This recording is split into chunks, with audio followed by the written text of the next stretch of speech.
Welcome to the Explainer. So let's just jump right into that deeply relatable Tuesday night struggle. You know the one. You're scrolling through a shopping app on your phone, you spot a stunning $200 pair of shoes, and you're just about to back out because, well, that price tag is a bit much. But then you stumble right into a perfectly placed trap. Imagine hitting checkout and suddenly you don't have to cough up two big bills today. Instead, you can get those exact shoes shipped to your doorstep tomorrow for just $50. I mean, it feels like a literal cheat code for your bank account, doesn't it? It completely tricks your brain into thinking, hey, why not? I should probably just split my whole cart. But let's fast forward a bit, say 6 months down the line. Suddenly, you're juggling 5 different split payments. You're paying off those shoes, a winter coat, a phone you barely use, and, incredibly, a takeout meal from last Thursday.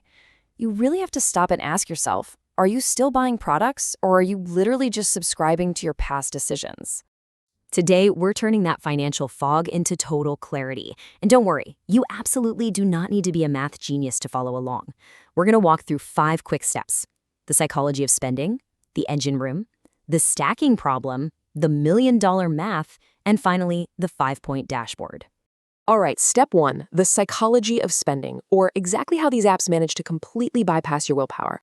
So there's this really fascinating concept in behavioral psychology known as the pain of paying. Basically, when you hand over physical cash or watch a large lump sum leave your checking account, your brain triggers a real emotional friction. It acts as a natural brake on your spending. Well, buy now, pay later platforms, they are engineered specifically to eliminate this natural psychological brake. Here's how the trick actually plays out in your head. When a $2,000 jacket is reframed as 4 easy payments of $50, your brain stops asking the most crucial question, which is, can I afford a $200 jacket? Instead, it just quietly checks, do I have $50 in my account right now? By removing that friction, they totally remove your financial defense mechanisms. And that brings us to a really crucial point. By offering frictionless approval, through those soft credit checks and creating a powerful cash flow illusion, these services have hooked over 380 million users worldwide.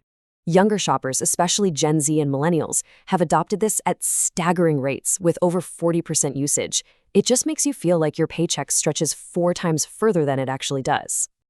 But get this, there is a fascinating contrast here.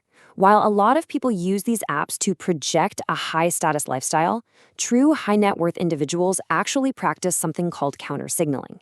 They actively refuse to fall for the phantom wealth of financing consumer goods. Because their financial position is already secure, they absolutely refuse to pay markups or fees on items that immediately depreciate in value.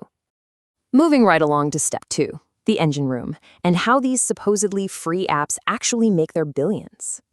We are talking about the absolute undisputed king of this space, the pay-in-4 model. You put down a 25% slice at checkout, and the remaining 3 installments are automatically deducted from your account every 2 weeks.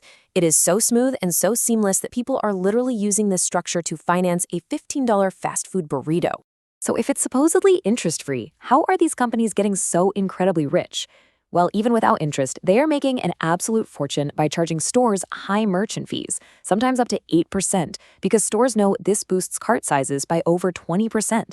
Plus, they hit users with heavy fixed late penalties, they offer longer-term plans with up to 30% APR, and they aggressively harvest your granular purchasing data to target you with personalized ads. Which brings us to step 3, the stacking problem, or what happens when psychological ease creates a literal tidal wave of debt. Because these providers rarely cross-check your active loans with other apps, it is so easy to mindlessly stack independent microloans. You might have one on Klarna, another on Affirm, maybe a third on Afterpay.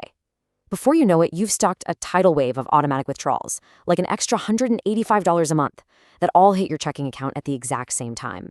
And the fallout from this kind of mental accounting trap is absolutely massive. Data shows that a staggering 40% of buy now, pay later users made at least one late payment in 2025, triggering those heavy fees we just talked about. Even worse, 70% admitted to spending significantly more money than they originally planned to. The regret, of course, only arrives weeks later. Fortunately, this regulatory Wild West is starting to come to an end. Major shifts are finally happening. FICO is updating credit scoring systems to explicitly include this payment history. On top of that, global mandates are stepping in to require mandatory affordability checks before these companies can just hand out tempting microloans to anyone with a pulse. All right, step 4, the $1,000,000 math. Let's reveal the mind-blowing true cost of your micro debt. Let's look at the actual numbers here. Imagine taking the average $300 a month that a consumer might spend on split payment impulses. Things they absolutely wouldn't have bought if they had to pay cash up front. Now, imagine diverting that exact same $300 into a low-cost broad market index fund like the S&P 500 over a 40-year career. The results are just absolutely staggering. That $300 a month grows to over $1.04 million. So the really crucial takeaway here is that every single time you use buy now, pay later to avoid paying cash today for an impulse buy, that habit is literally stealing over $1 million in compound wealth from your future self. If seeing that compound math just gave you a massive perspective shift, take a quick second right now to smash that like button and subscribe to the Explainer channel. It seriously helps boost our content, and it ensures we can keep bringing you this kind of total financial clarity week after week. And finally, step 5, the 5-point dashboard. Let's land the plane with some strict, actionable rules for safe usage. If you absolutely must use these systems, you need a way to protect yourself. So here is your ultimate dashboard. Rule 1, only use it for items you already pre-planned and decided to buy. Rule 2, never finance basic living expenses like groceries or utilities. Rule 3, cap yourself at just one active plan at a time to prevent that stacking problem. Rule 4, track your payment dates manually on a calendar so you aren't caught off guard. And Rule 5 is applying the 100% cash test. This is your ultimate safety net. Every time you are staring at a checkout screen, ask yourself this single question. Would I buy this exact item right now if I had to pay 100% of the price in cash today? If the answer is no, you need to close the checkout tab immediately and just walk away. Look, buy now, pay later is brilliantly designed by some of the smartest people in tech to make spending completely painless. But remember, true financial freedom isn't achieved by eliminating the pain of paying today. It's built by respecting your money enough to build real compound wealth for tomorrow. I'm going to leave you with a final provocative thought to chew on today. Have you, or as anyone you know, ever been caught in this invisible debt loop? Have you experienced lifestyle creep or that stacking problem firsthand?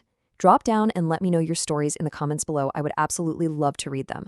Stay focused, stay disciplined, and I will see you in the next explainer.